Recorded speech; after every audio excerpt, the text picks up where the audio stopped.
재판관기 14장 보겠습니다.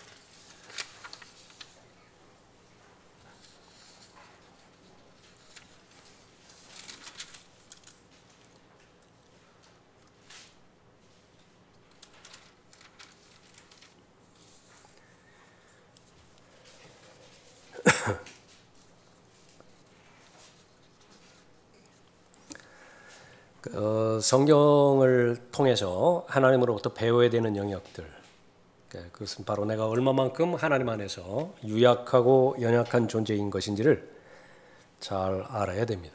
그럼에도 불구하고 하나님께서는 유약한 자를 사용하시는 것이죠.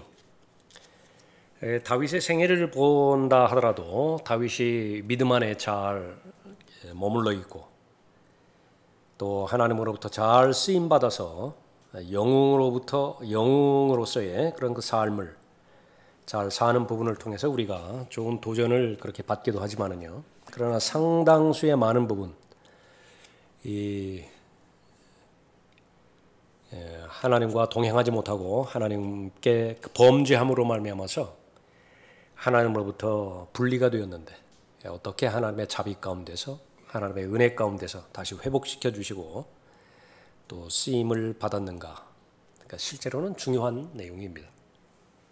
아브라함을 통해서도 우리가 많은 믿음에 관련된 가르침과 또 교훈을 그렇게 배우는 것이 분명한 사실이지만은 그러나 적지 않게 많이 배우는 그런 영역은 야곱을 통해서입니다. 실제로 창세기가 12장부터 시작해서 아브라함과 이삭과 야곱의 생애를 마지막 장까지 이렇게 다루는 것인데 야곱의 생애가 가장 많죠. 그 분량이 가장 많습니다. 그러나 야곱은 여러분이 아시는 것처럼 믿음의 사람이 아니에요. 어떻게 하면 교활하고 이기적이고 또 하나님과 언약을 체결하고 약속을 체결했다 하더라도 쉽게 잊어버리고요. 하나님을 도구로 그렇게 사용하려고 그렇게 했던 인물이죠. 그럼에도 불구하고 하나님께서는 사용하십니다.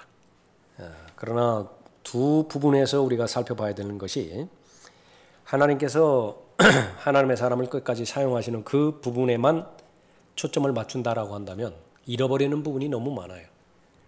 야곱의 생애를 살펴봤을 때도 이 고생하지 않아도 되는 고생들, 그것을 스스로 자업자득한 그런 부분이 많이 있었던 것을 스스로의 고백을 통해서도 알 수 있죠. 삼손의 경우도 마찬가지입니다. 재판관기들, 많은 재판관들이 있는데 이 넉 장에 걸쳐서 그 기록이 재판관의 기록이 기록된 것은 삼손밖에 없습니다. 그러나 그 생애를 처음부터 끝까지 잘 살펴봤을 때에 그다지 본받을 만한 것이 없다고요. 그러면 그것은 바로 하나님께서는 차선으로까지 그렇게 사용하시지만은 그것만을 우리가 바랄 수는 없고요. 자신의 불신, 자신의 연약함 이것을 극복하지 못했을 때 얼마만큼 하나님의 복들을 그렇게 낭비하는 것인지 또 하나님의 복들을 누리지 못하는 것인지 그것을 잘 알아야 되는 것입니다. 크게 우리가 삼손의 생애를 살펴봤을 때에 하나님의 유업을 얼마만큼 경멸한 사람인가 그것을 알 수 있는 것이죠. 그래서 우리에게 크게 주시는 교훈은 그것입니다. 하나님을 존중해야 되는데 하나님을 존중한다라고 하는 것은 그다지 별로 의미가 없어요. 그것이 의미가 있기 위해서는 하나님께서 주신 책이 있죠. 거기서부터 시작할 것입니다. 하나님께서 주신 건강이 있을 것이고 자신의 건강. 또 하나님께서 주시는 특별한 은사들이 있을 것이에요. 하나님께서 주시는 기회들이 있을 것이고 하나님께서 주신 사람들이 있죠. 하나님께서 주신 물질이 있죠. 그러니까 그러한 모든 것들에 대해서 멸시하지 않고 존중하면 그 사람은 하나님을 존중하는 사람이에요. 그러나 누구든지 말로는 할 수 있습니다. 하나님을 존중한다. 나는 하나님을 영화롭게 한다. 그러나 실제적인 한 부분만 살펴봤을 때에 그것이 입증이 되어지지 않으면 그것은 본의 아니게 위선자가 되는 것입니다. 하나님께서는 하나님의 사람들에게 유업을 주셨는데 삼손에게도 마찬가지였죠. 삼손의 잘못이라고 하는 것은 그 유업의 가치를 떨어뜨렸습니다. 그러니까 무엇 때문에 그렇게 떨어뜨리는 것인가? 그러면 가장 가까이 보여지는 것들, 손에 잡혀지는 것들, 또 이 육신의 정욕에서 벗어나지를 못했죠. 삼손의 경우는 그것을 극복하지 못했을 때에 하나님의 유업을 경멸했던 것입니다. 제일 먼저 삼손과 관련돼서 관련이 맺어진 것은 이제 관계입니다. 사람들과의 관계. 가장 귀한 관계가 무엇이냐? 그러니까 삼손의 경우에는 부모예요. 부모를 멸시를 했죠. 하나님의 은혜와 하나님의 사랑이라고 하는 것은, 하나님의 돌보심이라고 하는 것은 하나님의 사람들을 통해서 부여가 되어지는 것인데 독불장군입니다. 자기밖에 없어요. 그러니까 그것을 우리는 분명하게 잘 배울 수 있어야 됩니다. 내가 보기에 아무리 유약한 사람이라 하더라도 하나님께서는 그 사람을 은혜의 방편으로 나에게 붙여주셨고요. 그래서 그러한 관계들을 통해서 하나님의 섭리를, 하나님의 뜻을 잘 발견해야 되는 것인데 삼손의 경우는 이 부분도 실패를 했습니다. 부모를 무시를 했죠. 하나님의 뜻을 어떻게 전달을 할 것이냐? 부모를 통해서 제일 1차적으로 전달을 해 주십니다. 또 이 하나님의 뜻을 하나님께 순종하는 사람들, 그런 사람들을 통해서 보여주시는 것인데 그것을 거절을 했던 것이죠. 그러니까 처음부터 하나님의 뜻을 또 하나님의 유업을 거부한 결과 실제로는 자기 자신을 무시한 결과를 가져오게 되었습니다. 자신의 몸을 무시를 하게 되었죠. 하나님께서 나실인이라고 하는 특권 가운데 특권을 부여해 주셨는데, 다시 말하면 세상으로부터 오염되지 않은 상태에서 자신의 생애가 시작되게 하셨어요. 그러나 그것이 얼마만큼 가치가 없는 것인지, 가치가 없는 것으로 취급을 한 것인지 삼손의 생애를 통해서 살펴봤던 것입니다. 그래서 수많은 경고도 무시를 다 해버렸고요. 또 그 하나님께서 주시는 경고를 무시할 때에 죄의 연루가 되어지는데 그 죄를 탐닉을 합니다. 죄를 가지고 장난질을 치는 것이죠. 그렇게 되어지면 죄의 올무에 걸려들게 되고 또 죄의 종이 되어지게 되는 것이죠. 자기의 몸을 멸시를 하게 되어지면 하나님의 모든 것들을 다 무시하게 되어지고 하나님의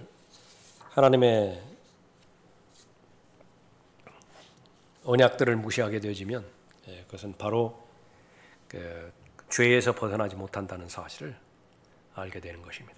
그러니까 지난 시간까지 우리가 9절까지 살펴봤었죠.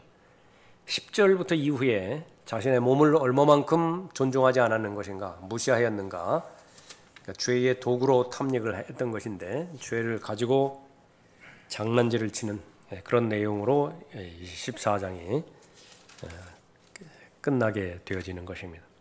이것은 심판을 자초하는 일이에요. 스스로 심판을 불러들이는 것이죠. 10절 보십시오. 그리하여 그의 아비가 그 여자에게 내려가고 삼손이 거기서 잔치를 베풀었으니 이는 젊은이들이 그렇게 행하는 것이 관습이었더라. 사람들이 그를 보고 동료 30명을 데려와서 그와 함께 하니라.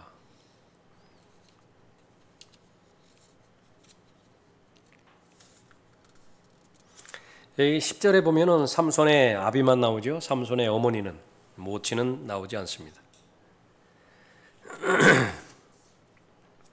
그 이유는 그렇게 두 가지로 그렇게 볼 수가 있는데, 하나는 대표성을 지녔기 때문에, 아버지가 대표성을 지녔기 때문에 가정의 머리로서 그렇게 내려갈 수 있었던 것이고요. 그러나 그것은 겉에 표면에 드러난 부분이고 더 실질적인 부분은 이 어머니에게 초점이 맞춰져 있습니다. 삼손의 어머니는 영적인 그런 그 사람이기 때문에 자신의 아들이 필리스티아 여자와 결혼하는 것을 결코 원하지 않았던 것입니다. 그래서 자신의 최소한의 믿음을 살펴봤을 때 그 혼인은 하나님께서 허락하시는 혼인이 아니에요. 그 혼인은 하나님께서 기뻐하시는, 인정하시는 혼인이 아닌 것입니다. 그런데 그 자리에 자기가 갈 수가 없는 거예요. 하나님을 섬기는 입장에서. 그러니까 그런 이유 때문에 결혼하는 것을 삼손이 그 이방 여인과 필리스티아 여자와 결혼하는 것을 원치 않았기 때문에 가지 않았던 것이죠. 이 이유가 가장 합당합니다. 타당합니다. 성경에서 결혼, 그것은 너무나 분명하죠. 하나님께서 허락하시는 합법적인 결혼이 되어야 되는데 합법적인 결혼이 아닌 바에는요, 혼자 사는 것이 나아요. 훨씬 낫습니다. 성경이 곳곳에서 그렇게 제시하는 것이에요. 쓸데없이 그 기름통을 짊어지고 불 속으로 들어갈 필요가 없어요. 그건 불보듯 뻔한 부분이니까. 그러니까 그것이 성경에서 언급하고 있는 그런 기준들을 살펴봐야 됩니다. 또 한 사람 리브카가 나오죠. 리브카. 에서가 결혼을 하는데 역시 마찬가지로 두 히딘 여자들과 결혼합니다. 죽기보다 싫다 그렇게 표현을 하죠. 창세기 27장 46절에서 리브카가 이삭에게 말하기를 내가 헷의 딸들로 인하여 내 삶에 짜증이 나거늘 만일 야곱이 이 땅의 딸들과 같은 헷의 딸들을 아내로 얻으면 내 삶이 무슨 유익이 되리요. 삶의 의미가 없어요. 자신 아들이 그렇게 성경에서 벗어난 결혼을 하게 되어진다고 한다면. 그래서 삼손의 혼인, 이것은 삼손의 어머니의 입장에서 보면 아주 수치스러운 그런 일이었습니다. 그래서 이 결혼에 관한 한 삼손의 어머니는 원하는 것이 아무것도 없어요. 그냥 원하는 것이 있다고 한다면 결혼을 무효로 그렇게 하는 것이었습니다. 그것을 입증해 주는 또 하나의 배경이 이 결혼이 삼손의 집에서 열리지 않았던 것입니다. 지금 배경이 이제 신부의 집에서 그렇게 열렸죠. 그것은 무엇을 말하는 것이냐면 직접적으로 삼손, 신랑의 아버지가 또 신랑의 어머니가 이 결혼을 승인하지 않았다라고 하는 사실을 보는 것입니다. 삼손은 나시린인데 나시린은요 세속적인 필리스티아인의 결혼식에 참여할 권리가 없어요.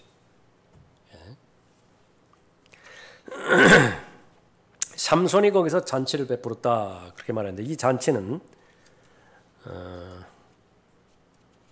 15절에 보면은 7일 동안 계속되는 것을 볼 수 있습니다.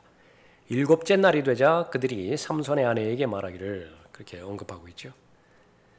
그래서 이 부분은 특히 동양 세계에 있어서는 일반적으로 이렇게 일주일 동안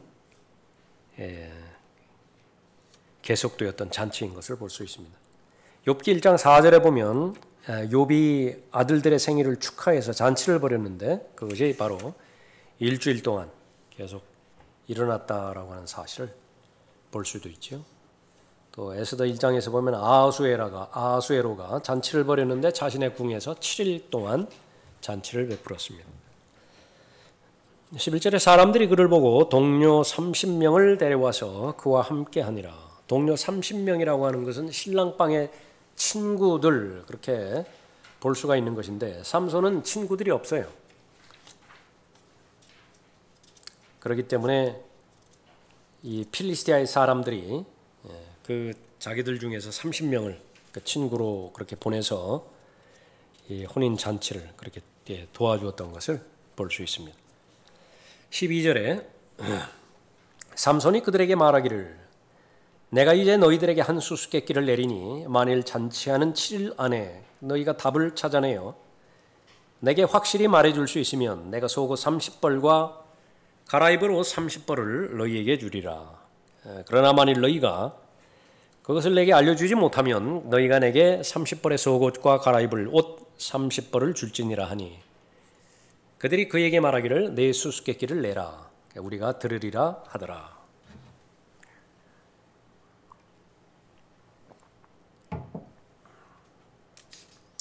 한번 하나님으로부터 멀어지기 시작했으면 그래도 좀 지혜롭다라고 한다면 자신이 사자를 죽인 것, 왜 그렇게 포도원에서 그렇게 어슬렁거렸겠어요? 나시린은 포도원하고는 아무런 상관이 없는데. 그래서 이 육신적인 사람 또 세상적인 사람의 특징은 마지막 경계선 바로 직전까지 거기에 최대한 다다르려고 애쓴다, 그렇게 우리가 살펴봤었죠. 보기만 해요. 그러나 만지지는 않고 마시지는 않을 거예요. 그 부질없는 짓입니다. 그걸 언젠가는 만지게 돼 있고요, 언젠가는 마시게 돼 있어요. 가장 안전책은 무엇이냐 그러면 멀어지는 것입니다. 멀리 떨어져 있는 것이. 나시린은 포도하고는 전혀 상관이 없는데 포도원 근처에 그렇게 계속 머물러 있었죠. 그렇게 된다고 한다면 무슨 사자를 죽일 일도 없고 그 사자 시체에서 그렇게 꿀을 파먹을 일도 없었죠. 그러나 그거 한 가지 일이 계속 진행되는 것은 하나님 앞에 계속 범죄한 일인데 거기서 중단할 수 있는 힘이 없습니다. 자신이 사람들 앞에 그렇게 우스운 사람이 아니라고 하는 것을 입증하려고 하는 것이 사람의 본성이거든요. 그러니까 하나님으로부터 인정받기를 포기하면 세상 사람들로부터 인정받기를 원하는 수밖에 없습니다. 그러니까 사람은 그렇게 강한 존재가 아니에요. 그러니까 하나님을 두려워하면 세상 사람 두려워하지 않아도 되고요. 반대로 세상 사람을 두려워하면 하나님을 두려워하지 않는 것이지요. 인정도 역시 마찬가지입니다. 인기를 얻기를 원해요. 그래서 희한한 수수께끼를 하나 내가지고 그것에 대해서 내기를 그렇게 하죠. 도박입니다. 내기하는 것이. 그런데 그 출처가 무엇이냐면 죄를 가지고 장난질을 하는 것입니다. 죄를 가지고.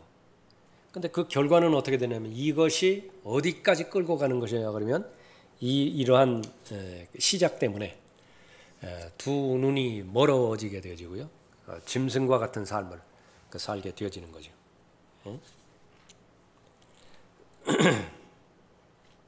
그래서 이 자신의 동료들 그 30명에게 그 수수께끼의 답을 그렇게 찾아내지 못할 것을 예상하고 그렇게 내기를 걸지요. 30벌 옷을 내기를 그렇게 하는 것입니다. 14절에 삼손이 그들에게 말하기를 잡아먹는 자에게서 음식이 나오고 강한 자에게서 단 것이 나왔도다 하더라. 그러나 그들이 3일 동안에 그 수수께끼를 풀지 못하였더라. 자신만 알고 있는 죽은 사자의 몸에서 이렇게 꿀이 나온 것, 그것을 수수께끼로 그렇게 냈죠. 그 자신이 말을 하지 않는 한 아무도 모를 것이에요. 그런데 이것이 삼손의 아주 속성입니다. 그러니까 이런 것을 계기로 해서 사람들에게 인기를 누리고자 하는 것인데요. 이것은 아주 좋지 않은 버릇입니다. 그래서 죄를 가지고 게임을 즐기는 것. 이것은 후에 가보면 이제 데릴라와 관련돼서 자신의 힘이 어디로부터 나오는 것인지 계속 생각해 보라고 즐기죠. 알아맞히지 못하니까 또 그 부분에서 농담으로 그렇게 하고, 그것은 모두가 다 죄와 더불어서 장난질을 하는 것입니다. 그래서 계속해서 죄에 대해서 장난질할 때에 죄는 그 사람을 잡아 먹어버립니다. 시험을 극복하지 못했을 때에 그 시험을 잡아버리죠. 그러면 또아리를 틀어버린다 그랬습니다. 잉태하는 거예요. 그러면은 시간이 지나면 그건 출산할 수밖에 없는데 죄가 출산하게 되어지면 그 사람을 잡아먹게 되어지는 것입니다. 어떻게 죽게 되는 것이냐? 자살하게 되죠. 자살 함으로 인해서 생을 마치게 되어집니다. 15절 보십시오. 15절. 일곱째 날이 되자 그들이 삼손의 아내에게 말하기를 너는 내 남편을 꾀어 그러 우리에게 그 수수께끼를 알려주게 하라. 그렇지 않으면 우리가 너와 내 아비의 집을 불사르리라. 우리가 가진 것을 취하려고 너희가 우리를 불렀더냐? 그렇지 아니하냐니. 삼손의 아내가 그의 앞에서 울며 말하기를 당신이 나를 미워할 뿐 사랑하지 아니하는도다. 당신이 내 백성의 자손들에게 수수께끼를 내고 내게 그것을 이야기해 주지 아니하였다 하니 그가 그녀에게 말하기를 보라 내가 그것을 내 아버지나 내 어머니에게도 이야기하지 아니하였는데 내가 내게 이야기하겠느냐 하더라. 마귀의 속성은 가장 약한 부분을 치는 것이지요. 삼손에게 있어서 가장 약한 부분은 여자였습니다. 근데 처음에는 완강히 거부를 하죠. 내가 그 답을 내 아버지나 어머니한테도 이야기하지 않았는데 내가 당신에게 이야기해 줄 것 같으냐. 그러나 그거는 안 되는 소리예요. 왜냐하면 계속 조르기 때문에 그렇습니다. 지금 이 여자도 그렇고 데릴라도 마찬가지죠. 계속 졸라요. 그러니까 견디지를 못합니다. 그러니까 이것이 아주 속성인데 삼손은 이 부분을 잘 알지 못했던 것입니다. 17절에 그들의 잔치가 계속되는 동안 그녀가 그의 앞에서 7일 동안을 울더라. 일곱째 날이 되자 그녀가 그를 몹시 괴롭힘으로 그가 그녀에게 이야기하니 그녀가 자기 백성의 자손들에게 수수께끼를 이야기하더라. 삼손의 아내가 흘린 눈물은 본문에 있는 것처럼 악어 눈물입니다. 그래서 삼손을 사랑해서 그렇게 말하는 것도 아니고 데릴라의 경우도 마찬가지였죠. 삼손을 사랑하기 때문에 이야기했던 것이 아닌 것인데 삼손은 분별력이 없어요. 사랑하는 아내가 원하는 것이기 때문에 해결해 준다 그렇게 말하지만은 그러나 그것은 그 속성을 모르는 그 부분입니다. 미카서 7장 5절에 너희는 친구를 믿지 말며 안내자를 신뢰하지 말라. 내 품에 누워있는 그녀로부터 내 입의 문을 지키라. 구분해야 되는 것은요. 특히 남편과 아내와의 관계 입장에서 남편은 이제 분별력을 가지고 자신의 아내를 영적으로 판별할 수 있는데 판단할 수 있는데 자신의 아내가 영적인 사람이더냐 자신의 아내가 하나님의 말씀을 존중하고 하나님의 뜻이라고 한다면 자기를 부인하고 순종할 준비가 되어 있는 것이냐 그러한 마음의 자세와 태도가 되어 있는 것이냐 아내의 말을 들어야 돼요. 반드시 들어야 됩니다. 그래야 현명해져요. 그런데 자신의 믿음의 기준으로 봤을 때에 그것이 읽혀지지 않는다. 그러면 이게 미카서 7장 5절에 있는 내용대로 신뢰하면 안 됩니다. 둘 중에 최소한 하나라도 깨어 있어야 돼요.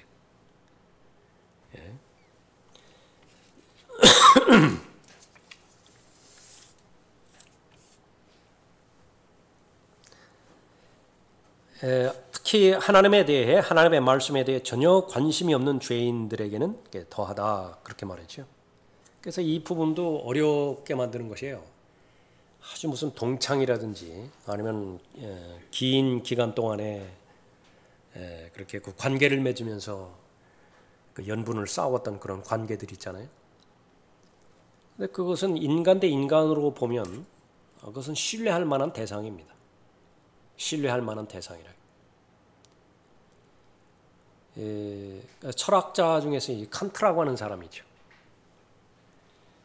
칸트라고 하는 이 사람의 그 철학 사상을 이렇게 살펴보면요, 아주 인간의 존엄성에 대해서 잘 대표를 합니다. 대변을 해요.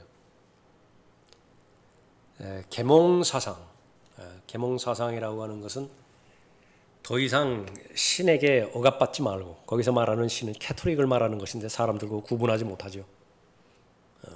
가톨릭 종교를 말하는 거예요. 그 대신에 인간의 이성을 최종 권위로 해서 합리적으로 생각하라. 그것이 계몽사상이에요. 휴머니즘의 근본을 이루는 부분입니다. 그런 부분에 있어서는 접근하는 부분이 좋지만은요. 왜냐하면 인간 자체가 목적이라는데 인간의 존엄성보다 더 위에 있는 것이 없다라고 말하는 것인데 그것을 잘못 받아들이면은 그것은 바로 자유주의 신학이 돼버리는 거예요. 하나님을 배제시켜버리고 인간이 우위가 돼서 그렇게 본다고 해요. 그러니까 그런 친구 관계 가운데서도요, 나를 이해하고 나를 존중하고 나를 내 편에 서서 그렇게 의견을 개진하고 결정을 내리는 그런 좋은 사람들도 있다고요. 그러나 그 사람이 하나님의 말씀에 대해서 무관심하다. 하나님의 말씀에 관해서만큼은 관심이 없다. 그러면 그 부분에 대해서는 분별력을 잃으면 안 돼요. 신뢰하면 안 돼요. 그 사람을 신뢰하면 안 된다. 내가 도와줄 수는 있어요. 내가 그 사람을 이용하지는 않아요. 그러나 영적인 부분에 있어서 영적인 결정을 내리는 데 있어서 그 사람을 신뢰한다. 그러면 마귀의 올무에 걸려들어 버리게 되는 것입니다. 그 말이에요. 하나님에 대해서, 하나님의 말씀에 대해서 전혀 관심이 없는 죄인들이 있다고요. 근데 그 사람들은 윤리적으로 올바른 삶을 살아요. 또 나에게 사기치지 않았어요. 그렇다고 한다 하더라도 그 친구를 믿으면 안 됩니다. 신뢰의 대상으로 두면 안 되는 것이죠. 잠언 19장 13절에서 어리석은 아들은 그 아버지의 재앙이요 아내의 다툼들은 계속 떨어지는 물방울이니라. 계속 떨어지는 물방울. 여기에서 이길 장사가 없어요. 표는 안 난다 하더라도 그것이 계속해서 조르고 조른다고 한다면 결국은 넘어가게 되어지는 것이죠. 27장 15절에서도 비가 많이 내리는 날 계속 떨어지는 빗방울과 다투기 좋아하는 여자는 서로 같으니라. 18절에 그 성읍의 사람들이 일곱째 날 해지기 전에 그에게 말하기를 무엇이 꿀보다 달겠으며 무엇이 사자보다 강하겠느냐 하니 삼손이 그들에게 말하기를 만일 너희가 내 암송아지로 밭을 갈지 아니하였더라면 내 수수께끼를 알아내지 못하였으리라 하리라. 여기에서 말하는 암송아지, 그건 이제 자기하고 결혼한 여자를 그렇게 빗대어서 말하는 것입니다. 그렇게 압력을 가하지 않았다라고 한다면 너희들이 몰랐을 것이다 말하는 거죠. 19절에 주의 영이 그에게 임하니 그가 아스클론으로 내려가서 그들 중 30명을 죽이고 약탈에서 수수께끼를 푼 그들에게 옷을 주었더라. 그가 화가 나서 자기 아비 집으로 올라갔더라. 삼손의 아내는 삼손이 친구로 삼았던 그의 동료에게 주어졌더라.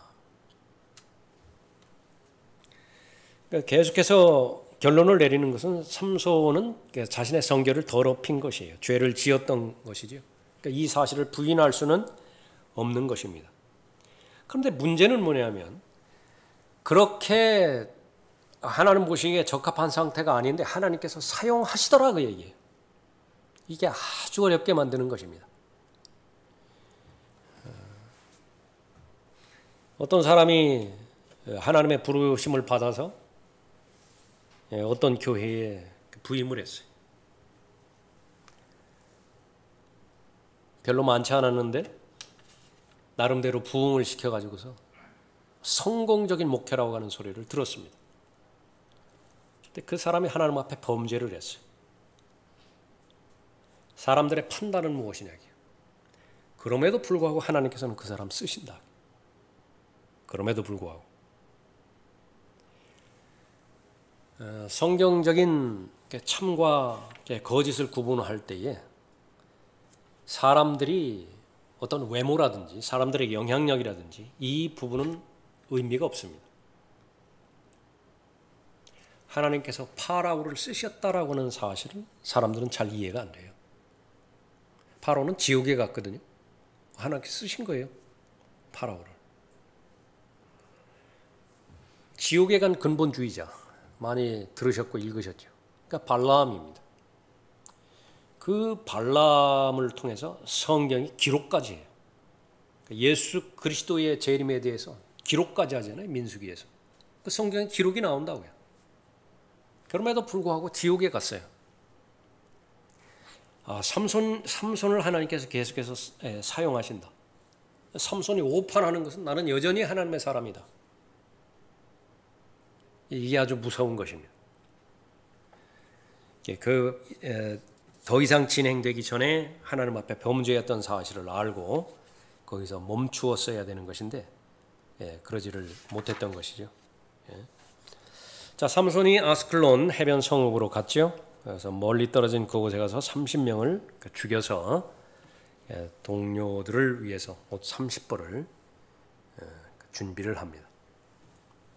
이것도 말이 되나 한번 생각해 보시죠. 내기에 내기에 응하기 위해서 갚아야 되죠. 그들의 동료 30명을 살해를 해버렸어요. 근데 그 옷을 얻어 입은 사람 중 그 사실 몰라요. 얼마나 비참한 것인가 라고 하는 그 부분이죠. 자, 결과는 삼손은 계속해서 화가 나 있습니다. 이 일로 인해서 계속해서 화가 나 있는데 다른 사람 탓할 것이 없어요. 본인이 잘못했다고요. 본인이 잘못해서 하나님과의 화평, 교제를 통하는 화평이 깨어져 버린 결과 계속 분노의 사람으로 계속해서 나가게 되는 것인데, 본인에 대해서 우선 화가 나는 것이고요. 그 다음에는 자신의 아내에 대해서도 화가 난 것입니다. 장인에 대해서도 화가 났어요. 그래서 다 그 화가 그렇게 폭발하게 되어져 버렸던 것이죠. 자, 삼손. 계속해서 15장, 16장에서 계속 살펴볼 부분이지만은 하나님의 유업을 무시했던 사람입니다. 자신의 부모를 무시를 했고 자신의 몸을 무시를 했습니다. 하나님께 주신 기회와 특권 모두가 다 무시해 버렸죠. 그 결과 어떻게 되는 것이냐? 죄를 가지고 장난질을 하게 되었고요. 그 죄를 가지고 장난질한 결과는 심판을 자초하게 되었던 것입니다.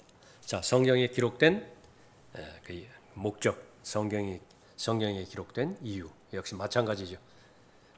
사람은 변했다 하더라도, 삼손은 역사 가운데 묻혔다 하더라도 삼성의 기질을 가진 사람, 삼성의 야망과 욕망을 가진 사람, 똑같이 현대인이.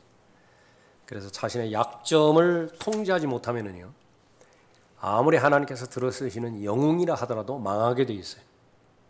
자신의 약점을 극복하지 못하는 영웅은 망한다. 이것이 삼손을 통해서 우리에게 주시는 교훈입니다. 어떻게 그러면은 자신의 약점을 극복할 수 있는 것이냐? 자신을 신뢰하는 것을 그쳐야 돼요. 내주하시는 성령께 자신을 의탁하고 분명하게 아는 것이지요. 내 약점이 무엇인가를 아는 것이에요. 그래서 그 알고 있는 그 사실을 하나님 앞에 아뢰는 것입니다. 내가 반복되어지는 시험이 있다고 한다면, 계속 실패하는 시험과 계속 실패하는 유혹이 있다고 한다면, 하루가 시작되기 전에 먼저 하나님 앞에 말씀드리는 것은 바로 영적인 그 열매를 맺게 되어지는 그 비결이지요. 아직 환경은 오지 않았어요. 그러나 나는 안다고요. 그것은 한두 번 그렇게 해서 지나갈 것이 아니라고 하는 사실을 아는 것이죠. 지금 내가 지금 상태가 이 정도 있고 환경이 주어지지 않아서 그 유혹에 걸려들지 않아서 그렇지, 그 환경의 조건만 형성이 되어지면 나는 100이면 100 나 자신을 아는 사람이니까 실패할 수밖에 없습니다. 그걸 먼저 하나님 앞에 고해드리는 것이, 먼저 하나님께서 알려드려서 그 유혹이 노크할 때가 올 텐데, 준비되어 있지 않았으면 내가 가서 문을 열 수밖에 없어요. 그 유혹이, 그 시험이 노크하면. 그러나 준비가 돼 있다고 한다면, 나는 이미 내 마음의 보좌에서 내려와 있죠. 내 마음의 보좌에 예수 그리스도께서 앉아 계시죠. 그분께 의탁을 하는 것입니다. 가서 문을 열어주시라고. 어떠한 유혹이, 어떠한 시험이, 어떠한 약점이 예수 그리스도와 대면했을 때 예수 그리스도를 쓰러뜨릴 수 있겠어요. 그 사실을 우리가 잘 알 수 있다고 한다면, 삼손의 경우처럼 자신의 약점을 극복하지 못함으로 인해서, 삼손은 영웅 아니에요? 삼손은 영웅이라고, 영웅. 몰락하는 그런 일이 없을 것입니다. 자, 14절까지 그런 내용이죠.